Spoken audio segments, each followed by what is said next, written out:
So bagong topic tayo for finance topic. So last time we have pre-vibration. So ngayon first vibration na tayo. No? So ano ba yung pinagkaiba nung dalawa? Okay.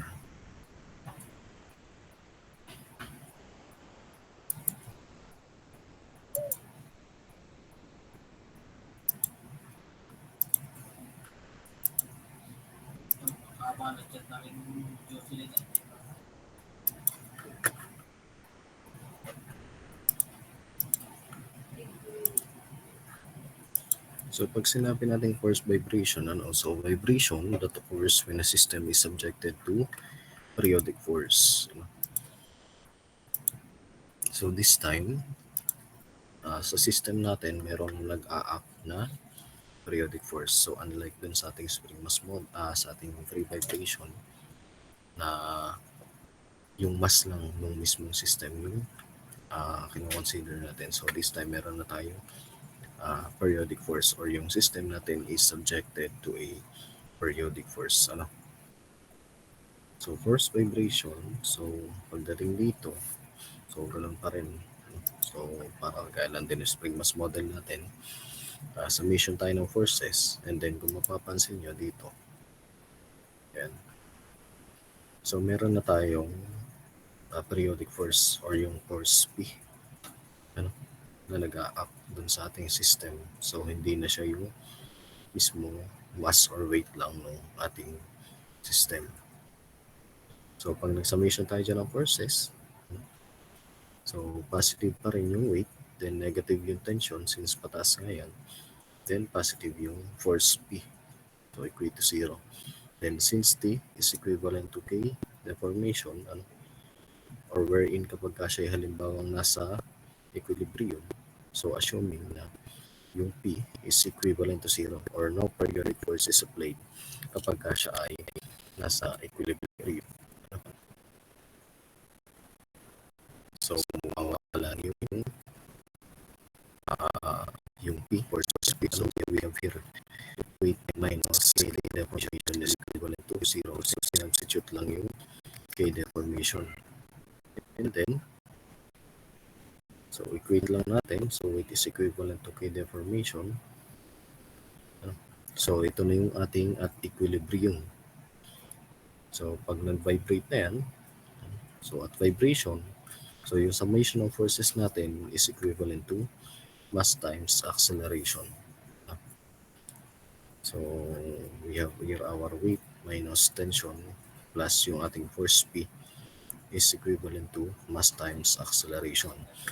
Since yun nga yung at vibration na, then yung ating formula ng tension is equivalent to K multiplied by initial plus yung final deformation niya. And then yung P, since nga yan ay periodic force, so meron tayong sign. So madadagdagan na siya ng sign omega ft. So kapag ay may periodic force, ito na yung kanyang magiging force. P sub m sin omega ft. So ito na yung force na nag-a-act dyan. So substituting this values, so we have weight minus K multiplied by initial plus final deformation plus P sub m sin omega ft is equivalent to mass times acceleration. So ito na yung at vibration na And then, ayan.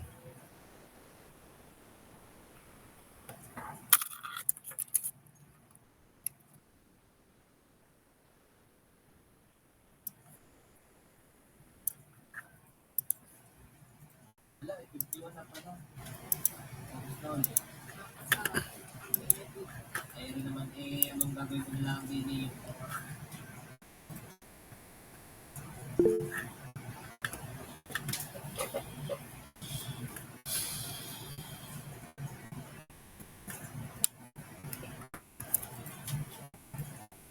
ba tayo ng service record?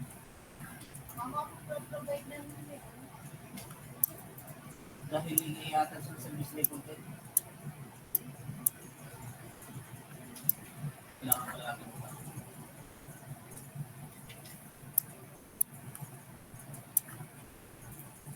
Dito. Wala sa Diyos. Kasi alam pala ako.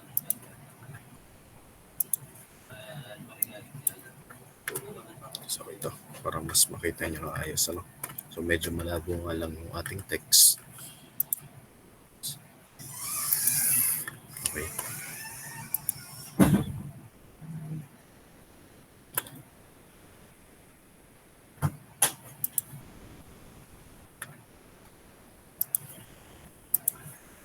Okay, so balik tayo. So yung ating tension kanina na equivalent kay K deformation, so in-expand lang ito, no? So yan.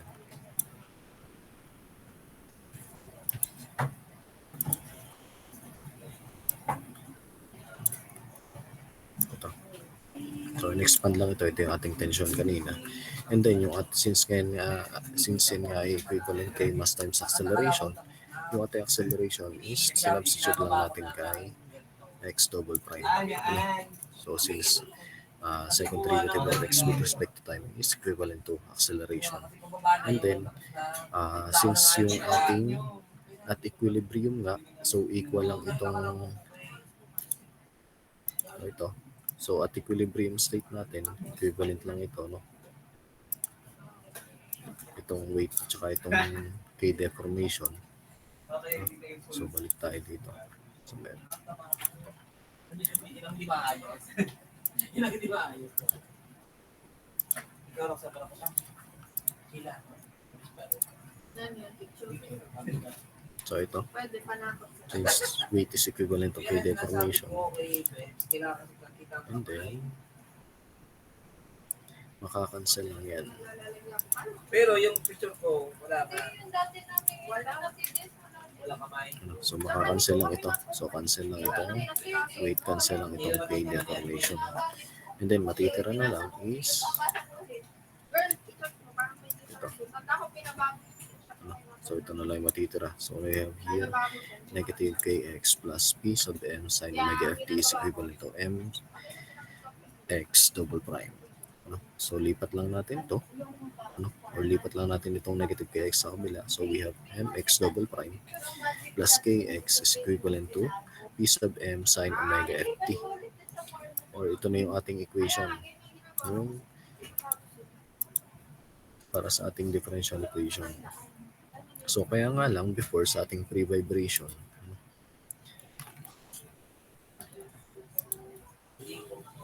sa ating free vibration, kung mapapansin nyo, yung mx double prime plus kx is equivalent to 0 kapag siya ay free vibration. So this time, naka-equate na siya kay p sub m sin omega ft or dun sa ating periodic force. So since yan ay naka-equate na dyan, so magkakaroon tayo ng Sa mga tawag sa report yung pinagbubulungan namin kanina. tinatawag natin complementary solution and particular solution. So hahatiin lang naman natin yan. Wherein dun sa dalawang yan, so we have here our x sub c and x sub b. Wherein yung x sub c is yung complementary, then yung x sub p is yung particular. So ipag-a-add lang natin yung dalawang solution na yan para makuha natin yung equivalent x. So yung mismo value ni x. So pagdating kay complementary solution, so ginagawa lang naman natin is ini-equate lang natin kay 0 yung ating value ni x. So we have here our mx double prime plus ax. So yun yung equate natin kay 0. So last time, ito din naman yung nakuha natin dyan. So yung so for complementary solution, kagaya lang din siya nung sa free vibration natin na C1 sin omega nt plus C2 cosine omega nt. So parehas lang ito no sa free vibration natin. So ito din yung sa ating amplitude and yung, or yung displacement natin. So for particular solution, since nga yan ay meron ng periodic force, so we have our particular solution. Bale, yung ating mx double prime plus kx yung magiging q octet natin. So pagbabasehan lang natin ito, yung equation na yan, So, mababasehan lang Kaya natin yan. maingat na yung talaga doon. Ito. Para makuha natin para sa particular solution. Oo. Ano? So, we have here our Q of t is equivalent to P sub m sine omega ft. Or, parehas lang ito.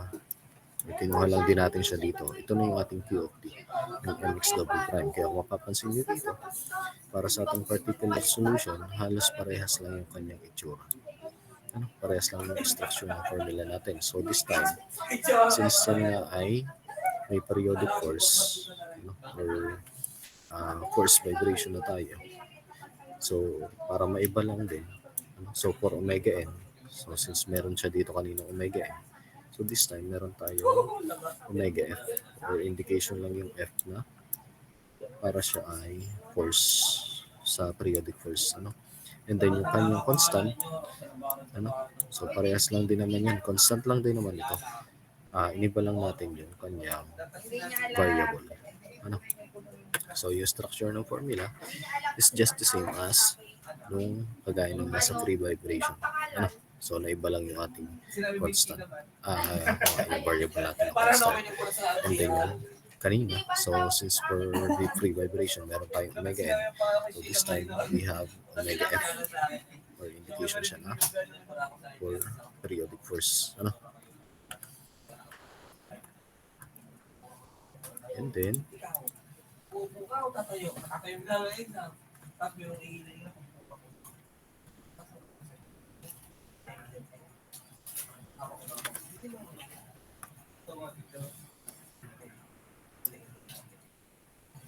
Ay, doon ako kayo pala. Tapos gawin ako kay Alan. Ito, si Alan. Hindi daw kilala. Anak eh, patang-patang ka tayo. Start na. Nakatayo pa rin so since yun nga ay merong nakatayo ang yan. ito, so we have our x double prime. So we have x prime and x double prime. So isa-substitute lang yan natin dito sa ating na anong formula. Ako'y layas ko. Tawal Ito, pag layas ko. yung mx double prime plus kx equals to 0. So by substituting yung ating x double prime at saka yung x prime, so we have ito, sinubstitute lang yung value ng x double prime at saka nung x prime. X lang pala dito for this one. So we have here m multiplied by negative omega f squared a sub 0 sine omega ft minus omega f squared a sub 1 cosine omega ft plus k multiplied by a sub 0 sine omega ft plus t sub 1 cosine omega ft is equivalent to p sub m sine omega ft. So, ang ginawa lang dito guys, so sinubstitute lang itong mismong value ng x double prime, at saka itong x sub p. So, nag-substitute lang siya, Medyo may pag-iaanap na medyo dapat. So, okay tayo dito. So, ito na. Sinubstitute lang. Itong value ng x sub p. Tsaka ito. Ito ang x double prime. Tsaka itong x sub p. Sinubstitute lang dito kay mx double prime. Tsaka kay kx. So, kaya nakuha itong formula ito. And then, so, simplify lang natin. So, pagsamahin natin. So, multiply dito. Then, pagsamahin lang natin yung sign. So, sinimplify lang yan. So, pagsamahin natin yung merong m, tsaka yung merong k. So, we have here. So, parehas lang naman itong merong ganitong value. Parehas lang. So, pwede natin ihiwala yan. So, by simplifying this formula ulit, so we have negative m dot omega f squared plus k multiplied by a sub 0 sine omega ft plus negative m omega f squared plus k multiplied by a sub 1 cosine omega ft is equivalent to p sub m sine omega ft. Yan! And then, Ah, so simplify lang uli natin. Ka na. Oo. Back to back yun. uy, congrats po. Ay, congrats daw sabi ni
Okay, so balik tayo. No? oh, hindi So tatawa ulitin ko lang. Ano? So medyo nagulo tayo dito. DSF. Ano kaya siya? Roxanne! Baka naman ipapasok kasi magka-problem pa para sa ating instructor. 2 to Sa kanila. Grabe naman. Okay, so balik tayo dito. No? So, in-multiply lang naman yan. So, sinimplify lang dito sa part na ito. And then, so, okay na tayo dito. Since magkakasama na naman yung ating sine function at saka yung ating may cosine function. So, yan na yung pagsamahin natin. So, para masimplify natin ang ayos. And then, we have here, since common nga ito. So, magkamali yung Oy, natin din so, since common ito, Sa radyoan. and then ito. So, we have here, okay.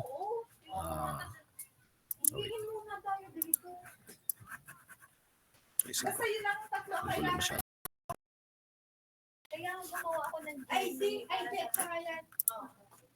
Okay.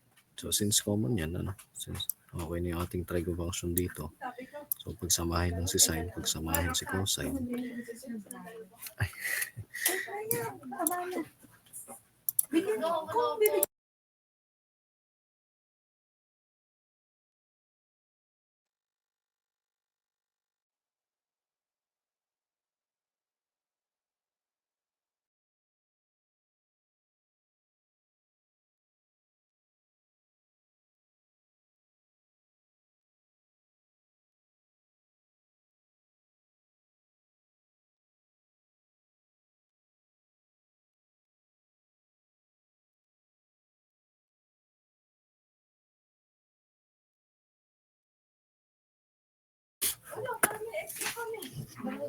Okay, so balik tayo, no? So, pinagsama lang natin yung may sine at saka yung may cosine. So, dito sa part na ito.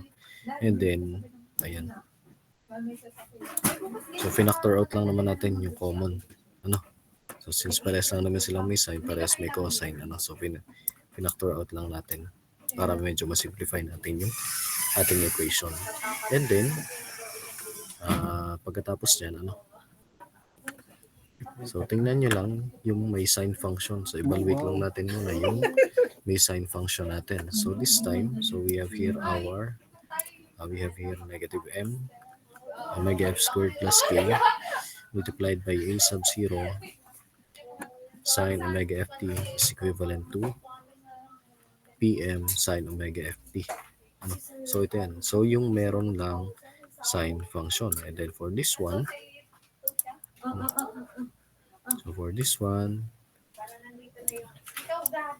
yung may cosine function. So, kaya ito ay 0 kasi nga wala naman tayong cosine function dito sa kabilang side or dun sa right side natin. So, tingnan nyo lang yung trigo function natin. So, we are evaluating yung sine and cosine function natin. So, alin yung may sine, alin lang din yung may cosine. And then, to evaluate yung value ng ating a sub 0 tsaka yung a sub 1, so when you try to evaluate this one para makuha yung value ng a sub 1, since yun nga ay naka-equate kay 0, so to isolate this a sub 1, magiging 0 lang din yung value niya. So by cross multiplying or by deriving this one para makuha yung value ni a sub 1, so magiging 0 lang siya. So tanggalin natin para hindi magulo. So ayan. So since yan yung naka-equate kay 0, so itong mga katabi ni A, since walang numerical operation dyan, so magiging 0 lang din. Kaya naging a sub 1 is equivalent to 0. And then, para naman dito, so dinerive lang din yung a sub 0. So by dividing itong negative m omega f squared plus k dito kay pm, and then makakancel lang naman itong sine sine omega ft, kaya nakuha yung value ng a sub 0 is equivalent to p sub m over negative m omega f squared plus k. So ito na yung value ng ating a sub 1 at value ng ating a sub 0. Since meron na tayong para dito kay particular solution, since nakuha na nga natin yung value ng a sub 1 at a sub 0, so makukuha na natin yung general solution. So since yung ating ang general solution is pinag-a-add lang natin yung complementary at saka yung ating particular solution.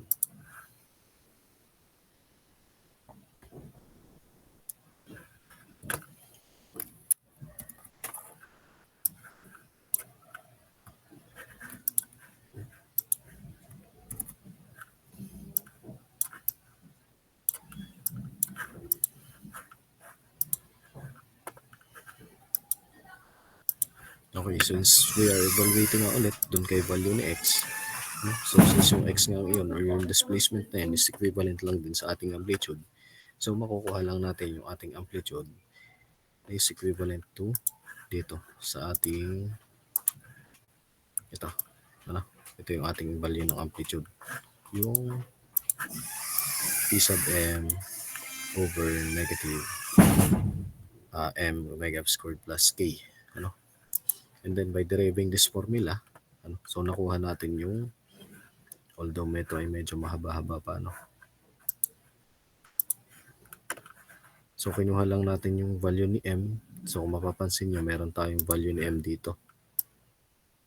Ito.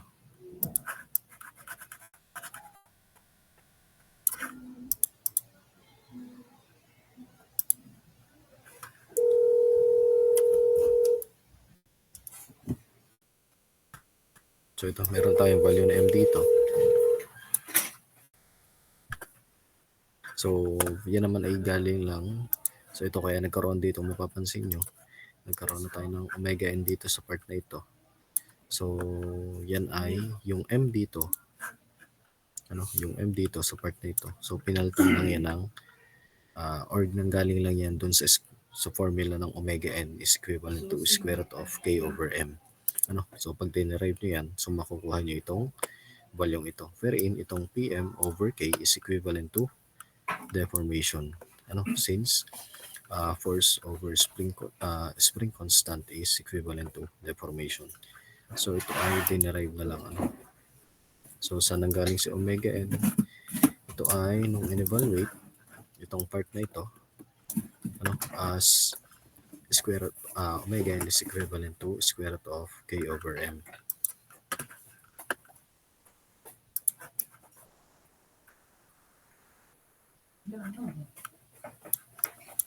And then, so since yan nga ay meron na siyang periodic force or force vibration na yan, so yung ating period is equivalent to 2 pi over omega f.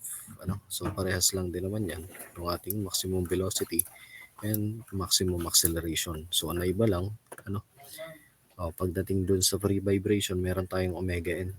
So for this time, meron tayong omega f, ano, for indicating yung ating periodic force.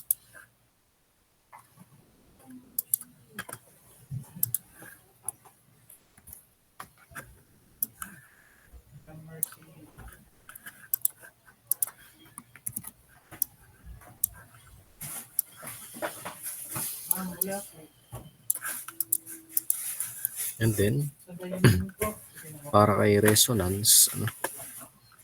So kay resonance kasi, ang nangyayari, yung ating omega f at saka yung omega n is nag-i-equal. So since yan ay magiging equal, ano? Ang nangyayari, equal yung omega f, equal yung omega n.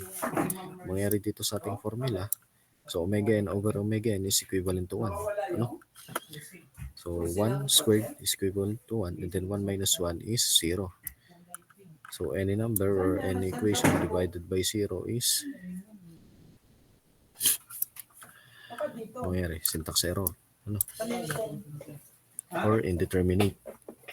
So since yan ay magiging indeterminate, so wala tayong magiging appropriate solution. So as long as A approaches, ang gagawin natin since yan ay magiging indeterminate, gamit tayo ng limits. Ano?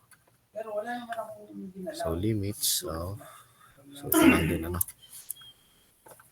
So ito yung ating amplitude will be mag-approach siya ng to infinity as long as yung ating, since yung ating omega f is equivalent to omega n. So yung omega n, omega f is nag-approach lang kay omega n, or wherein yung ating amplitude is nag-a-approach to infinity or approaches infinity, sa madaling salita. So, ang mangyayari dyan, kapag siya ay nag-approach to infinity,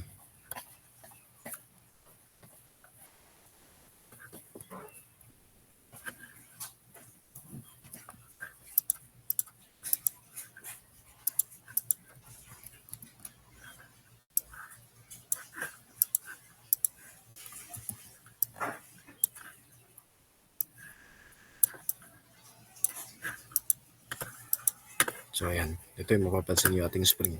So, sabi sa atin kanina, so yung ating, kapag siya ay at resonance, ang mangyayari dun sa ating amplitude, so mag-a-approach to infinity. Since nag-equate nga yung ating omega F tsaka yung ating omega N. So, ang mangyayari niyan, ang tendency dun sa ating spring, so di ba kapag tayo ay, yung amplitude ng ating spring ay depende sa maximum displacement. Since yung ating maximum displacement or yung ating amplitude is approaches infinity, ang mangyayari dito sa ating spring, so mababatak yan. Since meron niyang elasticity, or may stress din yung ating spring, ang mangyayari pag na-stress yan, hindi na siya babalik sa kanyang original position. So na-imagine, or let's say for example, try nyo hatak na hatak yung isang spring, hanggang sa maging straight na lang siya. So hindi na siya babalik sa kanyang original position. So nangyari kapag at resonance, so resonance should be avoided. Or yung ginagawa natin, hindi pwedeng mabatak ng husto yung ating spring, or resonance should be avoided. Para yung ating, so or simply, we are saying na hindi pwedeng mag-equate itong ating omega F at omega N.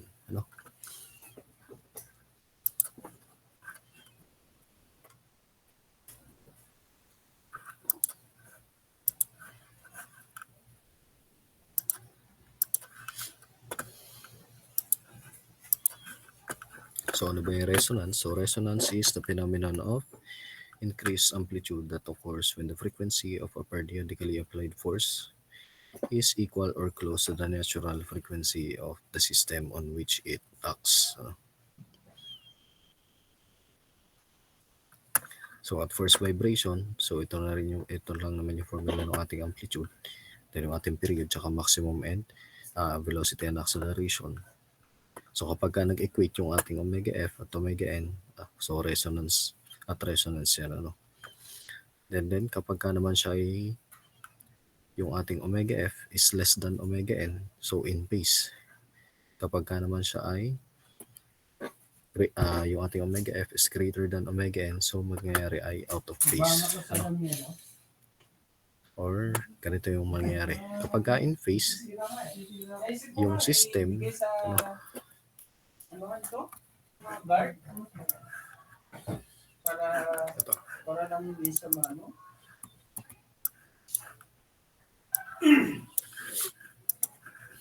Nakahanap ako ng yung may laing na hinugasan ko. Hindi malalag din.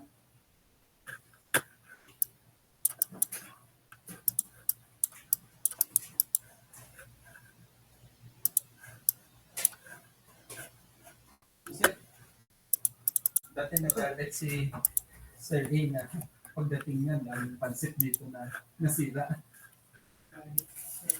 Oo, ba ikaw yung kwento o si Len? So ito, pag in phase, Galit daw Siyempre, naiintindihan naman natin na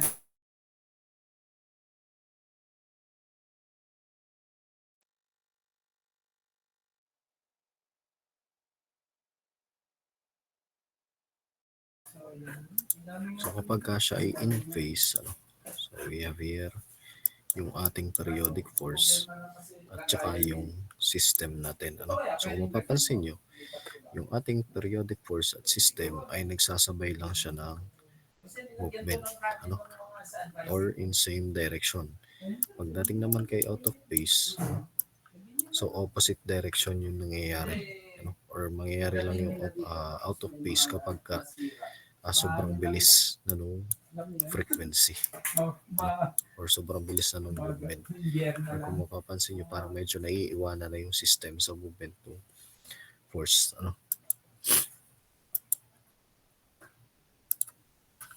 So, example nito ay Pero yung minsan kasi nakakapanghinayang din.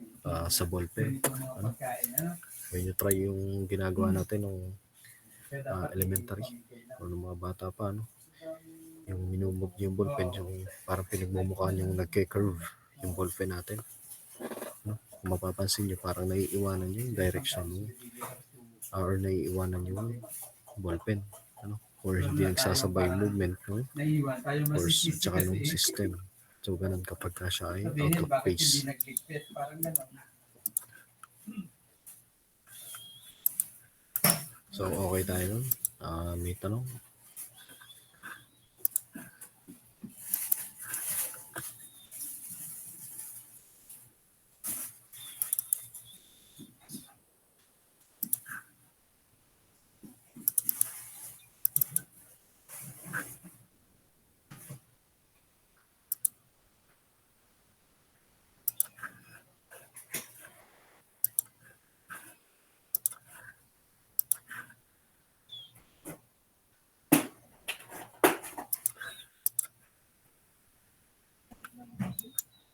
Ha? Solve tayo ng problem, Hindi ka na nag-ano? Bili? Diyan. Wala ba dyan, ha? Nakakuha ka. Nakakuha ko nga. Okay. Wala po yung kuha. Yung creamy white. Sugar. Yung one.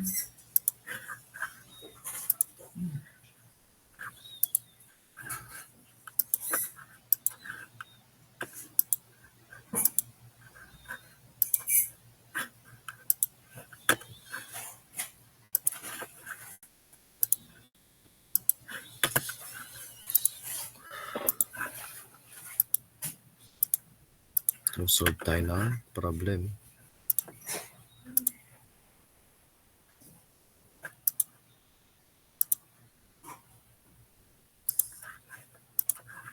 So, motor weighing 350 pounds is supported by 4 springs, each having a constant constant of 750 pounds per inch.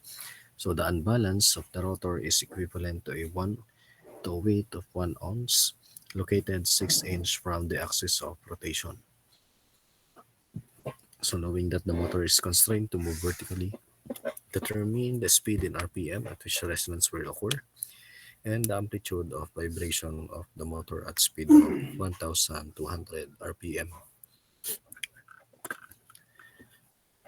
So, given sa atin yung weight ng ating motor. And then, ang sabi, sa the unbalanced rotor is equivalent to a weight of 1 ounce, located 6 inch from the axis of rotation. So, nasan ba yung ating rotor? So, yung rotor natin, so, nandito yung ating rotor sa gitna ng motor, nasa gilid. So, let's say, for example, this one, or nandito yung mass ng ating rotor. So, itong apat na yan.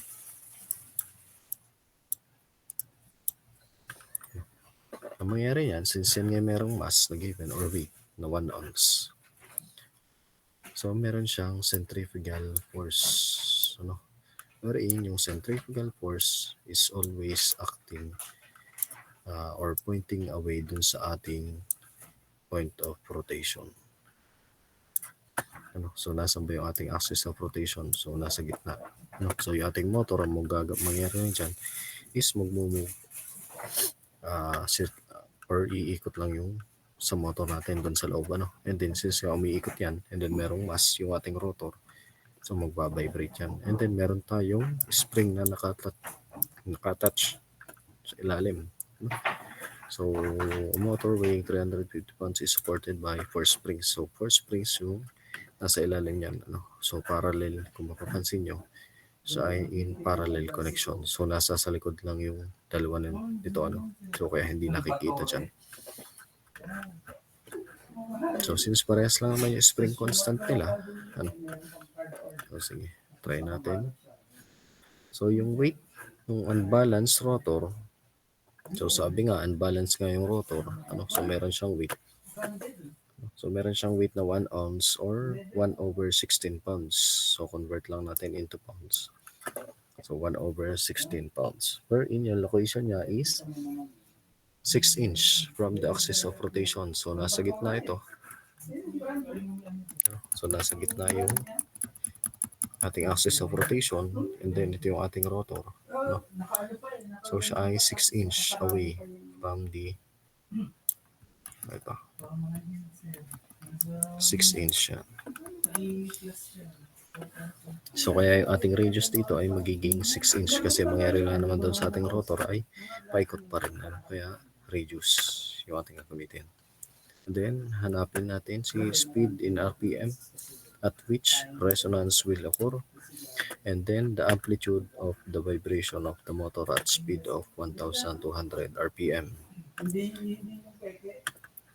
So, find omega in RPM at resonance and amplitude at a given speed of 1,200 RPM. So, mapapansin nyo, yung periodic force natin, so umiikot yung motor, ano? So, yung periodic force natin dyan is yung umiikot na rotor sa loob. Wherein, ito. So, meron naman tayo sinabi dyan na speed ng motor. So, 1,200 RPM. Ano? So, kaya ito yung ating omega F. Ano? So, speed ng motor. So, mapapansin nyo, siya ay nag-a-act yung motor natin as periodic force. And then, itong ating system dito, so since meron tayong spring dito, so parang ito ay nagre-represent ng spring mass model. Ano? So let's try to evaluate. Halimbawa, hindi siya motor, ano? Or let's just say na ito ay isang figure lang. So ito yung ating spring mass model. And then since yun nga ay tayo nasa force vibration na, ibig sabihin, may force na nanggagaling mismo dun sa motor. And then, yung periodic force na yun, so meron tayong given na speed which is 1,200 RPM. Ano? Since parallel connection nga ito, so to find the value of K or K equivalent, so we have the summation of spring constant. Ano? Since parallel nga yan, and then we have 4K. And then ano ba yung value ni K? So we have here 750 pounds per inch. So given naman sa atin yan. And then convert lang natin itong inch into feet. Ano? So cancel itong inch. So we have our K equivalent is equivalent to 36,000 pounds per feet. So at resonance, ang mangyayari dyan, sabi natin kapag siya ay resonance, equivalent yung ating omega F at saka omega N or omega na lang nakalagay dito. So equivalent yung ating omega F at omega N kasi nga siya ay at resonance. So to find the value of omega N, so since ito nga ay nag-i-indicate dun sa ating spring mass model, so we have here our omega N is equivalent to square root of K over M. Wherein ang K natin is 36,000 pounds per feet over 350 pounds per 30. Oh, ito. So since ito ay naka-pound, ano? So divide kay 32.2. So cancel itong pounds, cancel si feet. Ano? And then kung mapapansin nyo, ang ginamit nating mass ay yung mass ng motor. Ano? So given naman sa atin yung mass ng motor. Or weight pala. Ano? So divide lang kay 32.2 since yan ngayon naka-pounds. So we have here our value of omega N. And then ang hinahanap sa atin ay naka RPM. Ano? So convert lang yung ating radian per seconds into revolution per minute. Ano? So we have here our omega N is equivalent to 549.5618 RPM. Or ito na rin yung ating value ng omega. So since at resonance ay equivalent nga yung ating omega F at omega N. And then, sunod, so the amplitude of the vibration of the motor at the speed of 1,200 RPM. So, hinahanap naman ay amplitude. So, for the formula of amplitude, we have PM, P sub M over K, all over 1 minus omega F over omega N quantity squared. And then, since yun nga yung ating force, yung force na nag-a-act dito sa ating system. So, since meron niyang mass, yung ating unbalanced rotor, ang force niyan ay yung ating centrifugal force. And then, so siya yung ating magiging P sub M, yung ating centrifugal force. Wherein yung ating centrifugal force is merong formula na mv squared over r. So, formula ito ng centrifugal force, yung mv squared over r. So, and then, since wala tayong given na velocity, so hanapin lang natin using velocity is equivalent to radius times omega f. Since given naman sa atin yung omega f.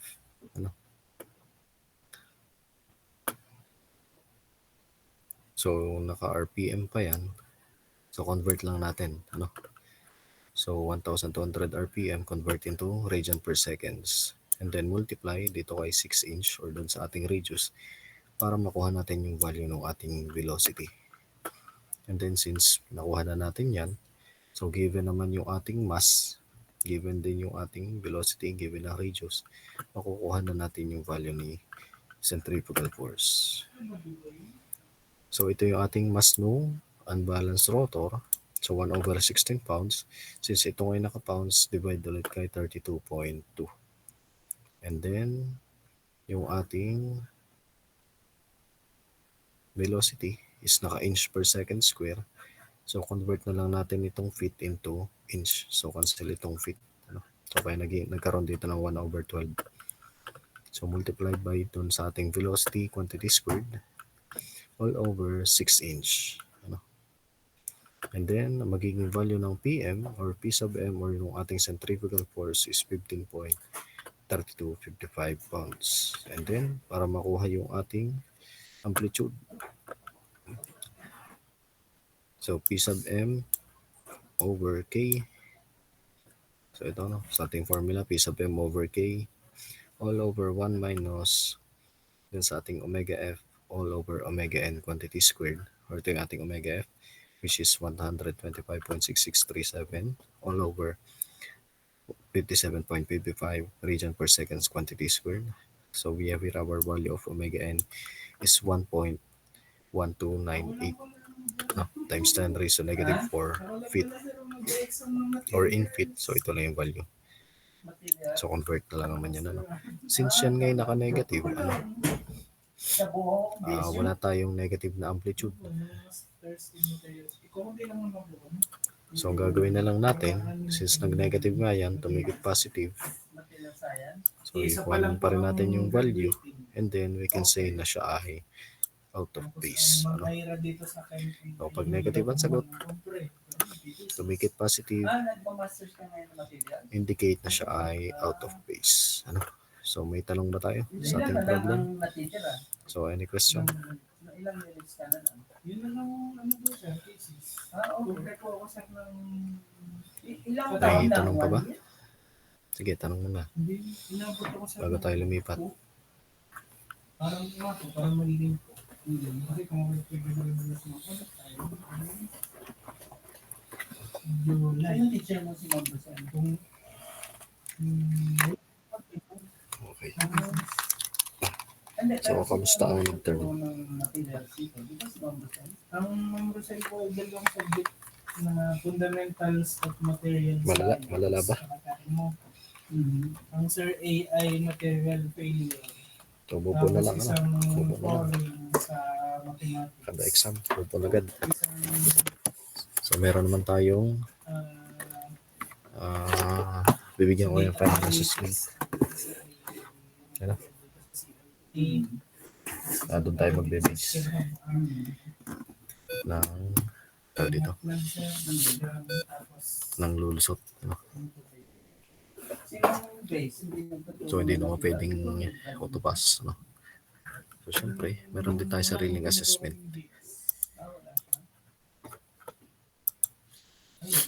So, yung assessment na yun, doon ko na lang i-base. Hindi siya ganun kahirap pa. No? Most likely, mahirap pa yung problem natin na dinidiscuss. So, ganun yung bala ko na gawin. So, bibigyan ko naman kayo ng idea kung ano yung mga possible na tanong. Ano, so, before ko gawin yan. So, bala ko din ay matapos ko din agad yung pang finals topic. So, meron akong time para doon. Ano.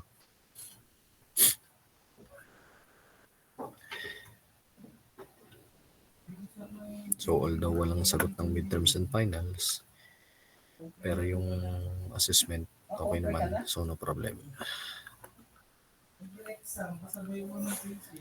Okay. Lahat-lahat na yun. Okay, so another problem tayo. Buo na, di ba? Iba't ibang subject. Okay.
Okay, so another problem. Wala yung isa. Tatlo to eh. Wala naman.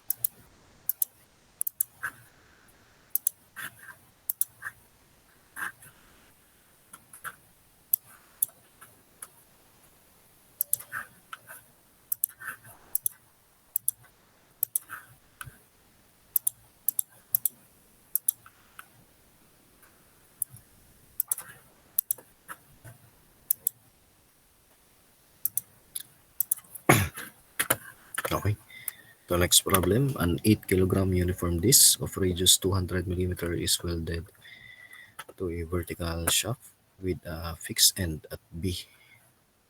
So naka-fix ito. No?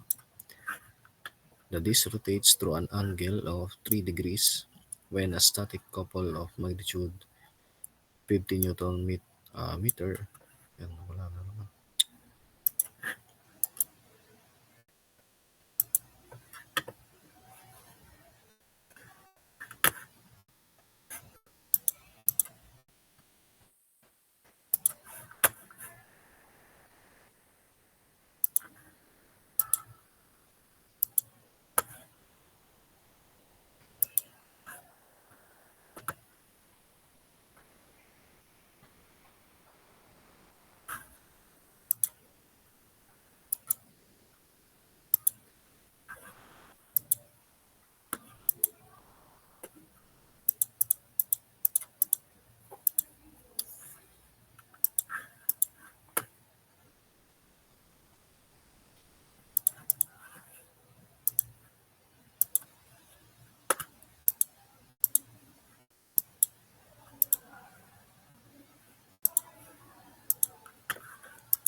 So, yan.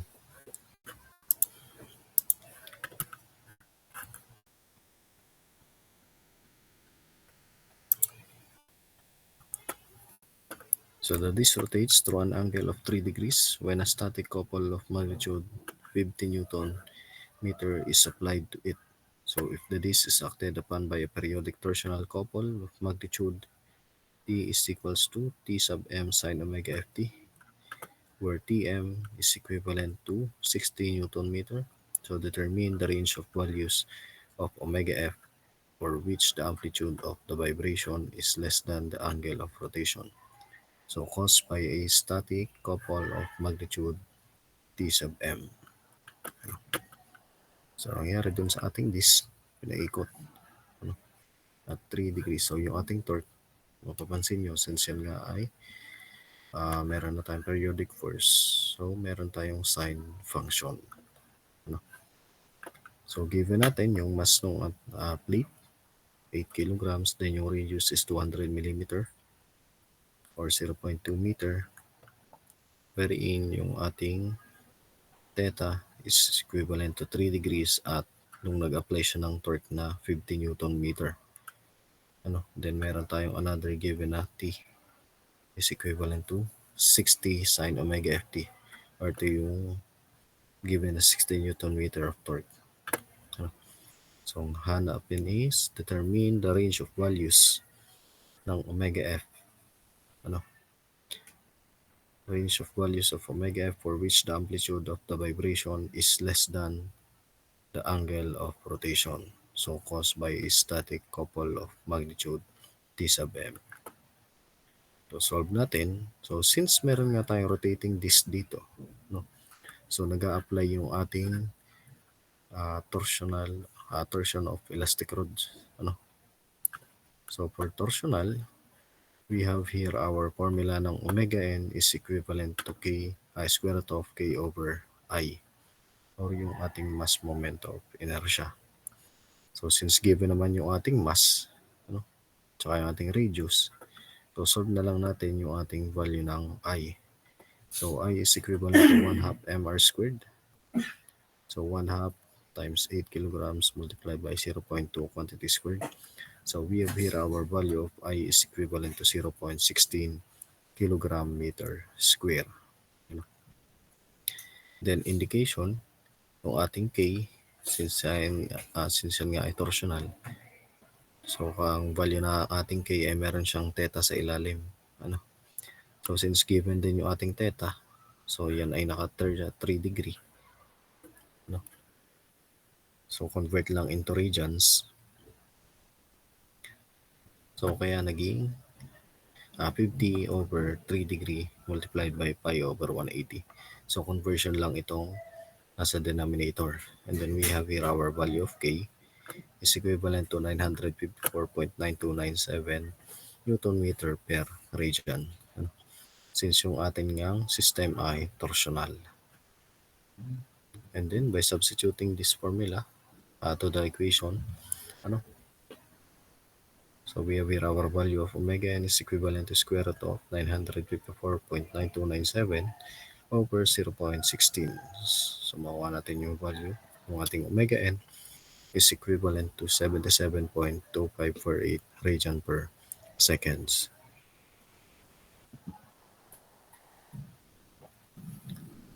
Since nakuha na natin yung value ng omega n,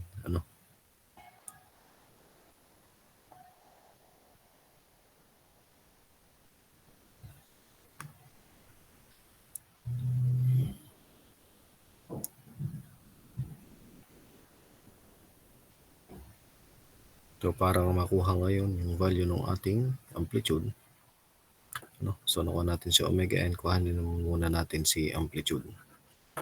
So para ma-identify din natin yung range ng values natin ng omega f. So para makuha si amplitude, so before meron tayong formula na k is equivalent to torque over theta, wherein yung theta natin is yung ating amplitude.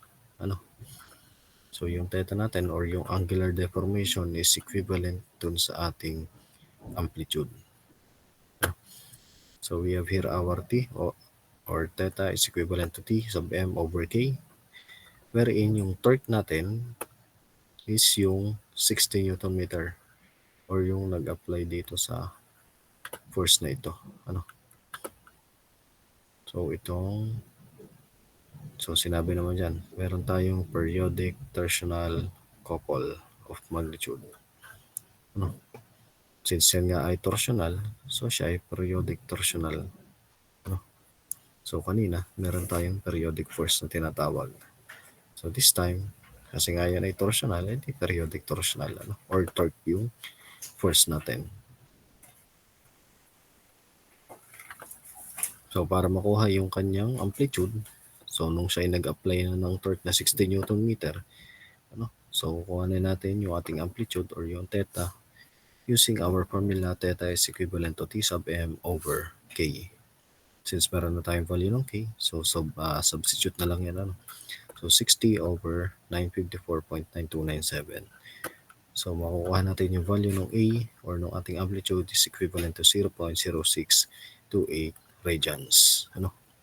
And then, ang sabi dyan sa ating problem, so determine the range of values of omega f. So hahanapin daw natin yung values ni omega f for which the amplitude of the vibration is less than the angle of rotation.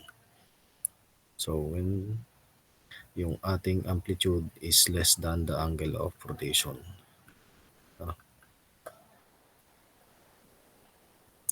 So ito ngayon yung ating angle of rotation, yung ating amplitude. So ang sabi, kailangan nating mahanap yung values or yung range ng omega f kapag siya ay less than dun sa ating amplitude. So kaya nagkaroon tayo ng inequalities dito. Wherein yung ating amplitude is greater than or dun sa ating formula ng, ito ay formula lang din ng amplitude. Ito lang din yung formula ng amplitude. So ang hinahanap lang natin is yung values ng omega f kapag siya ay less than dun sa ating nakuhang value ng amplitude. So nakukuha ba? So kaya nagkaroon tayo ng inequalities din, kasi sinabi din dun sa ating problem, so which the amplitude of the vibration is less than the angle of rotation. So kaya nagkaroon tayo ng inequalities. So by substituting yung ating equation or yung ating dun sa ating formula, so we have here our value of amplitude is equivalent to 0.0628. So greater than, so meron tayong absolute value, kasi nga yung ating amplitude, so kailangan is naka-positive value. So meron tayong absolute value, meron din tayong inequalities. So since meron tayo niyan, kuhanin natin yung dalawang side ng absolute values natin. So, hindi pwedeng magalaw itong inequality sign natin. So, yung ating absolute value, so meron tayong positive side at saka negative side. No? So, para dun sa ating positive side, so syempre, so positive muna yung ating nasa right side. Ano? So, get the value of omega f kapag ka positive yung nasa right side. So, by simplifying this formula, ano? So, yun pa rin naman yung given natin. So, 60 Newton meter all over 954.9297 all over 1 minus omega f over 77.2548 quantity squared. Ano? Then, by simplifying this formula or this equation, so makukuha natin yung 0.0628 all over 1 minus omega f over 77.2548 radian per seconds quantity squared. And then, cross-multiply lang natin itong dalawa para makuha natin yung value ni omega f. So, kaya naging 1 minus omega f all over 77.2548 quantity squared is greater than 0.0628 radians all over 0.0628 radians. So, parehas lang. Then, by simplifying this one, so magiging 1 na lang yung value niyan. And then, transpose lang sa kabila si 1. So, lipat din natin itong value ng itong may omega f. So, lipat lang din natin sa kabila. Since yan nga negative, magiging positive. So, itong 1, since yan nga positive, magiging negative. And then, 1 minus 1 is equivalent to 0. Then, 0 is greater than omega f squared over 77.2548 quantity squared. So, itong square na ito is simplify lang natin. So, ay nagkaroon ng square dito sa dalawang ito. And then, since nga ay nakaano kay 0, so hindi mo pwede natin sabihin naka-equate kasi nga inequality yan. Since yan ay kay 0, and then, ang magiging value ng omega f natin is, so 0 is greater than omega f. Wherein, or omega f is less than 0. So, hindi naman pwedeng yung ating angular speed is negative. So, since hindi pwedeng negative yan, so since yan nga less than 0, so yung ating solution is, so we can call this one as extraneous solution. So, hindi natin nakuha yung value ni omega f. Although may makukuha tayong value, kaya nga lang negative. So, try natin kay negative side. So, negative itong nasa right side. So, ganun pa rin naman yung substitution ng values. So, ganun pa rin ang ginawa. So, itong negative side na ito. So, itong negative sign. So, multiply lang natin dun sa numerator. Since nung multiply siya kay numerator, so, ganun pa rin yung nangyari. Kagaya lang din nung nauna. So, substitution and simplification lang yan. So, we have here negative 1. And then, nung nilipat to sa kabila, magiging positive. Then, itong part ni omega f magiging positive din nung nilipat sa right side. So, we have here 1 plus 1 is equivalent to 2. So, 2 is less than omega f over 77.2548 quantity square. So, may makukuha tayo din ng value ni omega f. So, by simplifying this one, so we have our value ng omega f is greater than 109.2548 radian per second. So, yung value ng ating omega f is nagre-range lang siya ng greater than 109.2548. So, yun na yung sagot. So, ang hinahanap lang naman sa atin ay yung range of values of omega f. So, nakuha ba itong ating problem? So, may tanong?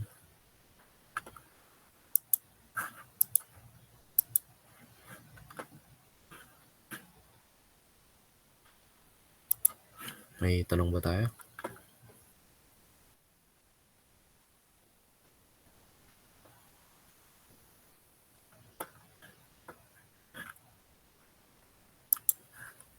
Okay, so I guess yun lang muna, no? Isesend ko na lang ito dun sa ating Google Classroom. Inaayos ko lang yung format.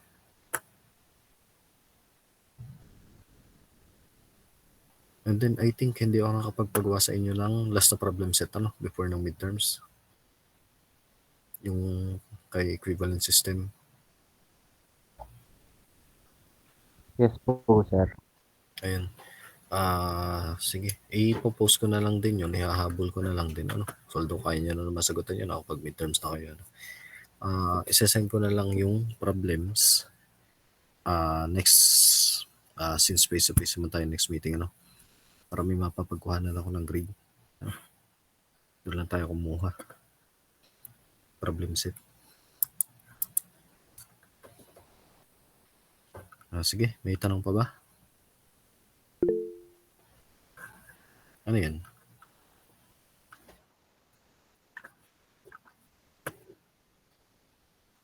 Oo, sa F2F na natin ipapapasok.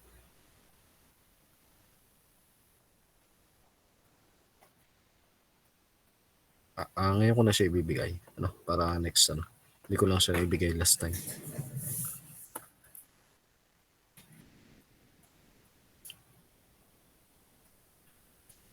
Yung iba, may tanong pa?